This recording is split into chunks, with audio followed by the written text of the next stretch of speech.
बस्तर में चुनाव संपन्न कराना बिल्कुल भी आसान नहीं है।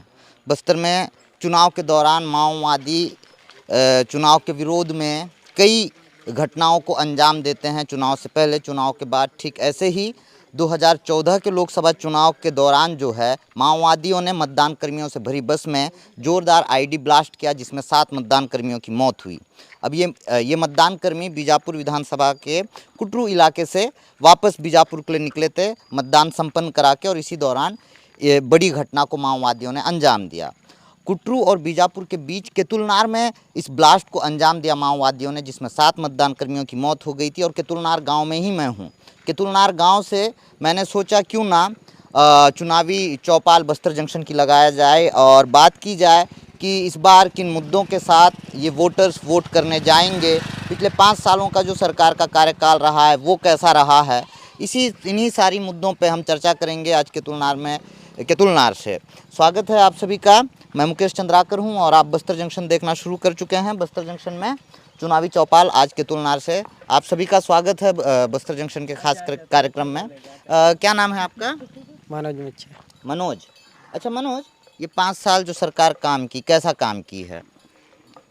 तो सर क्या बताऊं सर अभी। अच्छा हाँ बताओ। गांव का कुछ विकास हुआ? 5 साल पहले जैसा था गांव वैसा ही है या फिर कुछ बदलाव आया है? ये सर बदलाव तो नहीं आया, जैसा का वैसे है। अच्छा, क्या मतलब कैसा है? गली सड़क नहीं है या बिजली की कोई समस्या है, शिक्षा की कोई समस्या है, क्या है मामला? बताओ खुल के। अच्छा दादा, क्या नाम है आपका? समारोह। सोमारू। सोमारू जी, आपके गांव में कैसी व्यवस्था है पीने के पानी की या फिर शिक्षा की? गली सड़क कैसा है? सड़क तो पहले था ऐसे है सर। कैसा है? कच्ची? कच्चे है। हाँ, तो इसको पक्की सड़क बनाने के लिए मांग किए थे क्या? किए थे, नहीं आया हो। किससे मांग किए थे? किससे मांग किए थे दादा? अभी तो इसके बारे में तो सरपंच सचिव लोगों से तो बोले थे हम लोग, जी ये अपना सीसी रोड के लिए जी। और मुर्मीकरण के लिए कुछ भी नहीं हुआ इसमें। कुछ भी नहीं हुआ है। हाँ, तो ये कब से मांग किए थे आप लोग? कब मांग किए अभी थे? तो पिछले साल से तो बोल ही रहे हैं हम लोग जी। ये सीसी रोड के बारे में। अब सीसी रोड तो सिलेक्शन करेंगे क्या है बोल रहे हैं, अभी तक के हुआ ही नहीं। यहाँ नेता लोग आते हैं? अब नेता लोग तो अभी बीच में एक ही बार तो आए थे सर, उसके बाद तो आए नहीं। कौन नेता आए थे? वो विक्रम जी आया था। अच्छा, हाँ तो विधायक महोदय जी। इनसे मांग नहीं किए थे कि हमारे यहाँ सड़क बनवा दो? अब मांग क्या करेंगे सर अभी। अच्छा, मांग तो करना पड़ेगा ना, उनको कैसा पता चलेगा कि भाई आपके गांव में नहीं गली तो सड़क की जरूरत है? सरपंच सचिव लोग तो मांग किए थे होंगे ना सर। अब हम लोग भी कहाँ वहाँ बोलने का मौका ही नहीं मिलता है। अच्छा, क्यों? वो तो हर किसी से संपर्क करते हैं, हर किसी से मिलते हैं। मिलते हैं पर सर हम लोग उनके पास जा नहीं पा रहे हैं। हाँ, ज़्यादा दूर थोड़े ही हैं। ज़्यादा दूर तो नहीं है सर। हाँ, हाँ। चलो। और स्कूल कैसा है? अभी स्कूल तो चल ही रहे सर, पहले जैसा था तो अभी भी फिलहाल चल रहा है। हाँ। अभी नया तो डेवलपमेंट तो नहीं हुआ है। अभी टीचर लोग भी उतना खास नहीं है मेरे ख्याल से स्कूल में भी। अच्छा, ज़्यादा ख्याल टीचर से या लोग सच्ची में नहीं है? नहीं, ख्याल से सर। तुम्हारे ही गांव के स्कूल है और तुमको नहीं पता अभी कितने गुरुजी हैं? नहीं है? अब गुरुजी लोग तो वहाँ 2 ही टीचर की तो दिख रहे हैं सर। मिडिल स्कूल में कितना है रे? कितने बच्चे हैं आपके? हैं बच्चे हैं? तो बच्चे हैं ना सर, जाते हैं स्कूल? जी स्कूल जाते कौन हैं सा ना। स्कूल जाते हैं? मिडिल स्कूल भी है, प्राथमिक शाला भी है। तो फिर आप ही को नहीं पता है? सर मेरे को तो पता है ना सर, उसी के लिए तो बोल रहा हूँ। नहीं, स्कूल में कितने टीचर्स हैं, कैसा वहाँ पे अभी पढ़ाई हो टीचर रहा है? लोग तो सर वहाँ पर प्राथमिक शाला में दो ही टीचर है ना। हम्म। अब मैं भी तो नहीं जा रहा हूँ। अच्छा सर ये ऐसे- बताओ, जी 5 साल हो गए सरकार को ना, जी। इन 5 सालों में आपको कुछ उम्मीद था कि हमारे गांव में कुछ होना चाहिए या नहीं होना चाहिए, कुछ सुधार और हो?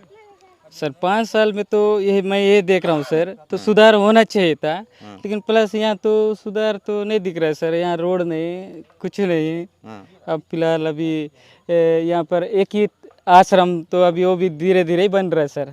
अच्छा। जी। हाँ, चलो बहुत बढ़िया। अच्छा, गोठान कहाँ है यहाँ का? गोटान तो यही पास है सर, दरबार रोड में। अच्छा, गोबर वगैरह खरीद रहे हैं वहाँ? गोबर तो इस बार पूरा बंद कर दिए बंद कर दिए? जी, पिछले बार ही खरीदे, अब इस बार तो पूरा गोडाउन के बारे में ध्यान ही नहीं दे रहे क्या है सर। आप बेचे थे? तो हमारे यहाँ से बेचते थे ना सर। अच्छा, कितना कमाए गोटान से गोबर बेच अब के? मेरे को नहीं मालूम है, उनका खाता में जमा हुआ था कितना हुआ था ये मैडम तो के मैंने खाते में? जी। अच्छा, कितने महीने तक बेचे? वो तो बहुत महीना बेचे हैं सर। अब प्लस वो भी क्या बोलते हैं समूह में वो खुद जुड़ी थी, अच्छा, अब उसके पास कितना डला है नहीं डला है मेरे को नहीं तो मालूम अभी है। महिला स्व सहायता समूह का काम चालू है क्या वहाँ? अभी तो फिलहाल बंद है ना, नहीं चल रहा है, कुछ काम नहीं चल रहा है। क्या हो गया दादा, क्या बोल रहे हो? क्या बताए? वहाँ बोर और का व्यवस्था कुछ है ही नहीं। बोर का व्यवस्था नहीं है? अब वहाँ 2-3 बार खोदे हैं तो वहाँ पर सक्सेस नहीं हुआ, तो इस वजह से ऐसी खाली पड़ा है। सरकार तो कहती है कि सरकार की ये योजना फ्लैगशिप योजना है और धरातल पे एकदम कामयाब है। कहाँ का कामयाब है? हैं? कामयाब कहाँ का? वहाँ गोठान में जाके देखने से वहाँ बोर तक कुछ सुविधा नहीं दिखेगा। तो सरकार झूठ बोल रही है। वो करके तो देखी होगी, लेकिन 3-4 जगह खोद के देखे हैं, सक्सेस नहीं हुआ तो क्या करेंगे? ठीक है, मतलब यहाँ का गोठान सक्सेस है या नहीं है? गोर सक्सेस वहाँ क्या सक्सेस दिख रहा है? बस बाड़ी घेर के रख दिए गोठान के नाम से। अच्छा। वहाँ बोर वार का तो सुविधा ही नहीं है। हाँ खोद खोद के तो ऐसे बग रहे हैं। हाँ। 5 साल बीत गए, अब 2023 आया, 2018 में नया सरकार बनाए थे। इन 5 सालों में आपके गांव का कैसा विकास हुआ? यहाँ क्या विकास दिख रहा है? हैं? यहाँ क्या विकास दिख रहा है सर? कुछ तो दिख नहीं रहा है। डोबरी अबरी मन को दे होंगे सर। अच्छा, आप क्या करते हैं? मैं तो खेती करता हूँ और क्या करूँ। कितना खेत है? मेरे यहाँ ज़्यादा नहीं है, 3-4 एकड़ होगा। 3-4 एकड़। तो 2 फसल लेते हैं, एक ही फसल लेते हो? एक ही फसल लेते हैं। एक ही फसल लेते हो, दूसरा फसल क्यों नहीं लेते हो? दूसरा फसल कहाँ, गाय वन छोड़ देते हैं, वैसा सुविधा ही नहीं है तो। हाँ हाँ, क्या बोले? आइए आइए आइए, यहीं बैठ के बात करते हैं, आ जाओ आ जाओ आ जाओ दादा, यहीं बैठ के बात करते हैं, बैठो बैठो। क्या बोल रहे थे आप? नहीं, अभी खेती के बारे में सर हमारे पास तो डबल फसल होने के लायक है ही नहीं है। हाँ। अब प्लस हमारे पास बोर रहेगा तब डबल फसल करेंगे। अब अभी बोर है ही नहीं तो कैसे डबल फसल करेंगे सर? तो सरकार और जिला प्रशासन ने, अपने विधायक महोदय भी कहते हैं कि हमने बहुत से बोर खनन करवाए हैं। तो यहाँ तो कहाँ करवाए सर, एक की तो बोर खनन करवाए। हाँ। अब उसके पास भी अब वो बोर खनन करवाए, अब उसके पास खेती नहीं कर रहा है, कुछ नहीं कर रहा है, वैसे वहाँ का पूरा उकड़ पड़ कर फेंक दिए पूरा। अच्छा, हुआ था? हुआ था, एक ही जन के पास हुआ था, हाँ, वो नहीं किया डबल फसल? वो नहीं किया है। अच्छा अच्छा, सरकार जो है 2800 रुपया में खरीद रही है ना धान? अभी तो 2800 में तो नहीं खरीदा सर, अभी पहले तो 2500 रुपया में खरीदा था क्या?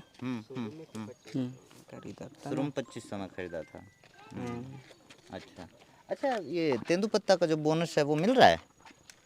तेंदुपत्ता का बोनस तो हमारे पास नहीं डला है सर, बाकी लोग के पास डला होगा। अच्छा, हाँ। आप काटते हो तेंदुपत्ता? काटते हैं ना सर। डला आप क्या? मेरे यहाँ नहीं डला है सर, मेरा वो क्या बोलते हैं डिपेडी क्या कुछ तो नहीं हुआ है।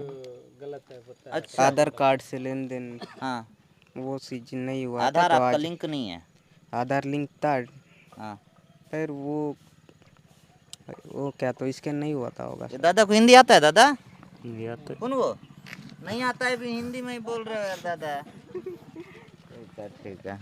अच्छा, और बताओ, अब जब वोट करने जाओगे तब किन मुद्दों के साथ वोट करने जाओगे?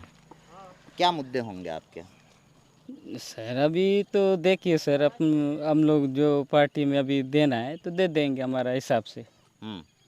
मतलब किसी भी पार्टी में कैसे दोगे, ये देखोगे ना कि कौन सी देखेंगे सरकार कैसा अभी काम हम- कर रही है? अभी जो पार्टी वाले घोषणा करेंगे उस हिसाब से हम लोग देख के वोट करेंगे। अच्छा, घोषणा पत्र का इंतजार है? जी तो जिसका घोषणा पत्र, जिस पार्टी का घोषणा पत्र ज़्यादा प्रभावी होगा उसको आप वोट करोगे? जी जी जी। पिछली सरकार जो घोषणा पत्र बनाई थी, क्या वो सारी घोषणाएं उन्होंने पूरी कर दी हैं क्या? सारे घोषणा तो पूरी नहीं किया है सर, हाँ। अभी बाकी घोषणा पत्र में जो बातें बोले थे उसमें से कम 15-20 से वादा किया होगा, उससे ज़्यादा तो पूरा वादा नहीं कर पूरा पाया। नहीं कर पाए हैं। कोई भी राजनीतिक दल हो अपना घोषणा पत्र कहाँ पूरा पूरा कर पाते हैं। अच्छा आप बताओ, आप किन मुद्दों के साथ वोट करने जाओगे? हम क्या बताएंगे। बताओ बताओ, युवा हो यार। हैं? अच्छा, यहाँ पे बेरोजगार युवा होंगे, शिक्षित बेरोजगार युवा हैं? कितने यहाँ हैं? तो बहुत सारे हैं सर बेरोजगार युवा अच्छा, लोग। तो सरकार तो कह रही है उनको बेरोजगारी भत्ता दिया जा रहा है, तो बेरोजगारी भत्ता मिल रहा है? यहाँ तो किसी को नहीं मिल रहा है सर। किसी को भी नहीं मिल हाँ रहा हाँ, है। नहीं मिल रहा है। क्या वजह है? वो कब कौन से ज़माने में उसका फॉर्म डाले थे, क्या भरे थे, पंजीयन किए थे, उसके बारे में तो हमारे यहाँ वालों को मालूम ही नहीं था। हाँ। वो कोरोना तो काल के पंजीयन समय नहीं में- कुछ तो मांग कर रहा है करके बता रहे थे। वो जो शर्तें हैं वो शर्तें थोड़ी सी जटिल हैं, जिसको पूरा नहीं कर पा रहे हैं। हो सकता है। अच्छा, तो इस बार कैसे बदलाव के मोड से जाओगे, परिवर्तन सॉरी रिपीट करने के मोड से जाओगे वोट करने के लिए? रिपीट का मूड में देखेंगे सर। रिपीट के मोड में आप? अब मैं देखता हूँ सर, मेरा जो हाँ। हिसाब पत्र। घोषणा पहले ही पत्र बता का दिए। जी उसके हिसाब से हम लोग आगे वोटिंग बढ़ोगे। जी। हाँ। चलिए, तो ये केतुलनार गांव के लोग हैं जो अलग अलग प्रतिक्रियाएं दे रहे हैं। सरकार की जो तमाम योजनाएं थीं, जो फ्लैगशिप योजनाएं थीं, उनके बारे में भी हमने चर्चा किया। ग्रामीणों ने बताया कि इन्हें तेंदुपत्ता बोनस नहीं मिल रहा है, वृद्धावस्था पेंशन नहीं मिल रहा है। वृद्धावस्था की जो शिकायतें हैं वो लगभग हर जगह से आ रही हैं और इसके पीछे वजह क्या है ये हमें नहीं पता। हालांकि वृद्धजनों के सम्मान का पैसा, उनके हक का पैसा है, उन्हें मिल ही जाना चाहिए। कहीं ना कहीं एक बड़ी चूक, बड़ी लापरवाही सरकार की तरफ से, प्रशासनिक तंत्र की तरफ से हुआ है। मगर उसके साथ ग्रामीण बता रहे हैं कि बहुत ज़्यादा तस्वीर इस गांव की नहीं बदली, गली सड़कें जो हैं वो नहीं बनाई गई। हालांकि सरपंच सचिव से मांग ग्रामीणों ने ज़रूर किया था, लेकिन किसी तरह का कोई अमल नहीं हो पाया उस मांग पे। अब ये घोषणा पत्र देख तय करेंगे कि भाई किस पार्टी का घोषणा पत्र कितना मजबूत होगा। हालांकि एक युवा ने कहा कि भाई वो सरकार को वापस दोहराते हुए देखना चाह रहे हैं। बता दूं, जब हम इस स्टोरी को शूट कर रहे हैं तब तक दोनों ही राजनीतिक दलों की तरफ से, हालांकि अन्य भी जो राजनीतिक दल हैं, इनके घोषणा पत्र अब तक नहीं आए हैं, मैनिफेस्टो आए नहीं है। हालांकि बीजापुर में बीजेपी और कांग्रेस के बीच ही कड़ा मुकाबला होना है। बाकी जो क्षेत्रीय दल और निर्दलीय प्रत्याशी हैं वो बस समीकरण बिगाड़ने की कोशिश करेंगे, किसी एक विशेष राजनीतिक दल का वोट काटने का काम करेंगे। बहरहाल आज के हमारे चुनावी चौपाल में इतना ही। अगर आपको लगता है कि इसी तरह गांव-गांव घूमकर उन मतदाताओं से बात की जाए जो मतदाता मतदान करके सरकार बनाते हैं और 5 सालों तक उस सरकार को देखते हैं, उसके कामकाज को देखते हैं, और वो सरकार जो इन मतदाताओं का भविष्य तय करती है, इन ग्रामीण मतदाताओं का भविष्य तय करती है और इनके भविष्य के लिए नीति निर्धारण करते हैं, तो नीतियों में किस तरह की कमियां हैं, खामियां हैं, इसी तरह से मैं सड़क पे उतर कर बताने समझाने की कोशिश कर रहा हूँ। अगर आपको लगता है कि इस तरह के रिपोर्ट्स और बनाए जाने चाहिए तो आप हमारे यूट्यूब चैनल बस्तर जंक्शन को सब्सक्राइब कर सकते हैं। इसके अलावा आप हमें अन्य सोशल प्लेटफॉर्म पे फॉलो भी कर सकते हैं। धन्यवाद।